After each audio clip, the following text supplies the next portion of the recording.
கோவை பாராளுமன்ற தொகுதிக்குட்பட்ட பல்லடம் பொன்னகர் பகுதியில் பாஜக தலைவர் அண்ணாமலை தேர்தல் பரப்புரை மேற்கொண்ட போது மதுபோதையில் இளைஞர் ஒருவர் குறுக்கிட்டதால் கூட்டத்தில் சலசலப்பு ஏற்பட்டது.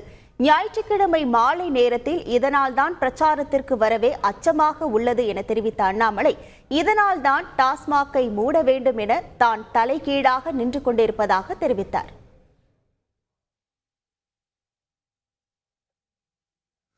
கிட்ட நான் கேட்க வந்தது, ஒரு முறை நீங்க வாய்ப்பு கொடுங்க. தாமரை சின்னத்துல மாற்றம் என்பது நிச்சயமாக கொண்டு வருகின்றோம். பட்டா பிரச்சனையிலிருந்து, ரோட்டு பிரச்சனையிலிருந்து, உங்களுக்கு தேவையான பிரச்சனையில இருந்து. அண்ணா ஞாயிற்றுக்கிழமை அப்படி பண்ணாதீங்கன்னா, இதனாலதான் நான் டாஸ்மார்க்கு மூணு தலைகீழா நின்று இருக்கிறேன்.